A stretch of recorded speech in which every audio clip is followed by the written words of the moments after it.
Hi YouTube. So today I've had lunch with my dad. My dad has early onset Alzheimer's. He's fine. He's okay. He forgets things occasionally, but we try and keep his mind alert. We try and so with me, he knows he can talk politics with me, little p or big P politics, but he can talk politics with me and Bible, and it keeps his mind occupied, you know. And we got onto the subject of Israel and the Jews and what's happening in Iran and all this sort of thing. And I was talking to him about some of the discoveries that I've been making lately. I think that when you look for truth, God will give you more truth. If you want truth, He will give you more. And I've definitely been awakened to a lot of truth lately. And this verse, I will make of thee a great nation, and I will bless thee, and make thy name great, and thou shalt be a blessing. And I will bless those that bless thee, and curse him that curseth thee. And in thee shall all families of the earth be blessed. So, first of all, from time immemorial, as long as I can remember, this has always been about the Jews. We've got to bless the Jews, and then we'll be blessed. If we don't curse the Jews, then we'll be cursed. And it's a verse that's always been associated with the Jews. However, two things. One, when this was said to Abraham, God used the personal pronoun, thee. He was speaking specifically to Abraham. So, I will bless thee, Abraham, and make thy name great, and thou shalt be a blessing. And I will bless them that bless thee, and curse him that curseth thee. And in thee shall all families of the earth be blessed. It's a personal pronoun. It's directly to Abraham. But we've been taught for so long it's all about the Jews. And secondly, when this was said to Abraham, there was no such thing as Jews. Abraham was the father of all Israel. He was the father of the tribe of Benjamin, the tribe of Joseph, the tribe of Judah, the tribe of all the different tribes. Abraham was the father of them all, not just the Jews. So that's always bugged me. And being in the evangelical church and having just left the evangelical church, I started discovering things and started, letting go of all these bondages about how we've got, what each of these verses mean in the Bible, who they're to. What if this verse was to Abraham at that time? I will bless them that bless thee, curse them that curse thee. Okay? Now, secondly, after sort of now I'm at peace with that was a historic statement made to Abraham. Through him shall all the families of the earth be blessed. And through him people have come to know the Lord Jesus Christ, because through Abraham came Jesus Christ, and through Jesus Christ people come to believe in the Messiah, the promised Messiah, for Israel, for all of Israel, not just for the Jews. I know it's a bit of a ramble this, but my thoughts are all over the place, to be honest, and I haven't written anything down because I just want it to be organic. But I'm really angry with the church, with these church leaders, because what happens is they all go off to the Bible colleges and they get taught stuff. Then they come back and they teach it to us. They don't think for themselves, these pastors and ministers. They just go like sheep and they get taught, and then they profess it, and then somebody out of their congregation goes to Bible college and they're already looking at the Bible through a certain way, they've got a bias with looking at the Bible. And secondly, if the Jews in Israel are Jews. Why is the land not called Judah? Why is it called Israel? And why does everybody talk about the Jews in the last days?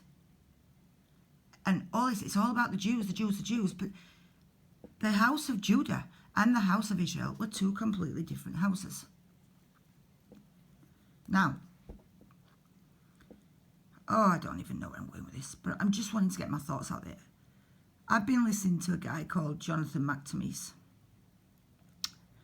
and I've come to learn so much through this man.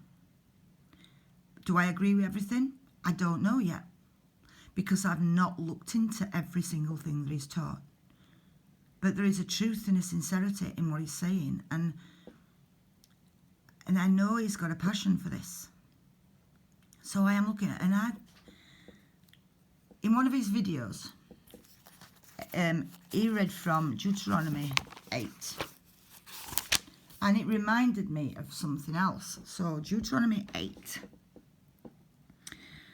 And it's verse 7. For the Lord thy God bringeth thee into a good land, a land of brooks of water, fountains and depths that spring out of valleys and hills, a land of wheat and barley, and vines and fig trees, and pomegranates, a land of olive oil and honey, a land wherein thou shalt eat bread without scarceness, thou shalt not lack anything in it, a land whose stones are iron, and out of whose hills thou mayest dig brass. When thou hast eaten and art full, then thou shalt bless the Lord thy God for the good land which he hath given thee. That is an amazing land. That is an absolutely amazing land.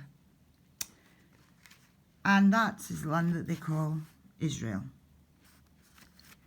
Mark Twain visited Israel in the 1920s, I think, early last century. And after he'd been, he went with a church group, I think some pilgrims went over there. And he said of Israel, of what we know now as Israel, of all the lands there are for dismal scenery, I think Palestine must be the prince. The hills are barren, dull of colour. They are unpicturesque in shape. The valleys are unsightly deserts, fringed with a feeble vegetation that has an expression of sorrow and despondency. So, either Mark Twain is lying when he talks about his trip to Israel, but I can't see why he would lie, because I send postcards home when I go on holiday, and why would I lie about it? I don't lie about it. I'll tell the truth. It's beautiful, or it's not what we expected. So you send postcards home, just telling people about your journey. He journaled his, and he wrote that about Israel. So if Mark Twain is telling the truth, then God must be lying, because God says that it's a land of wheat and barley and vines and fig trees and pomegranates, a land of olive oil and honey. So either God or Mark Twain are lying, or they're both telling, or Mark Twain's telling the truth and God's telling the truth, but that the land that Mark Twain went to visit is not the biblical land of the promised land. A land that was never... I mean, when I was a kid, I used to wonder, when God owns this whole world, why would he give Israel, the people, the descendants of Abraham, why would he give them this back end of the Middle East that's surrounded by desert when there is beautiful countries all around the world? If I'm getting something for my son for his birthday, and when he was little he wanted Lego, I would buy him the best that I could afford to buy him at the time. When he wanted a new coat, he would have the best coat I could afford to buy him at the time. God owns the whole world. Why would he give his people, his chosen people, a land that he describes as good? Why would he give them desert? Why would he give them a land of feeble vegetation, barren hills, dull of colour? No. So all I can say is that I think that we have been lied to on a huge scale, that Israel is not Israel, and that some of the descriptions of the country could very well be North America. Now, it says in Proverbs that it's a fool that doesn't look into a matter before he makes a decision, and I'm paraphrasing. So anybody who wants to really deride that sort of thinking maybe need to do a bit of research first, because this is very important.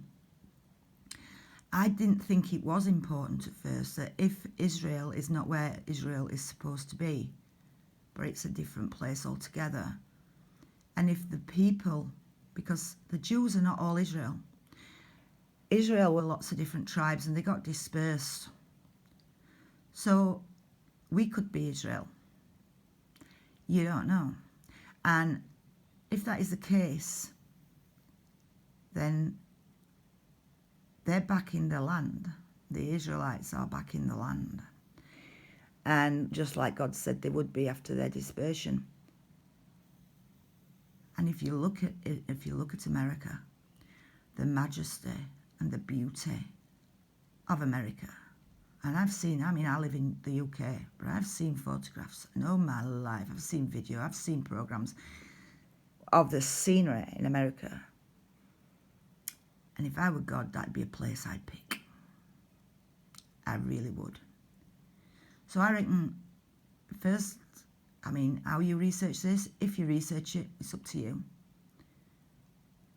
But I'll leave a link to Jonathan McTominay's channel. And you would be surprised, because it changes everything. If it's true, it changes everything. It changes eschatology, for a start. And I know I've rambled. But, yeah.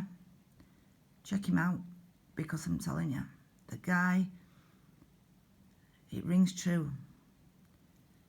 But like I was saying about my dad, the thing that saddened me was that my dad said, I've had it drummed into me all my life that Israel are the Jews.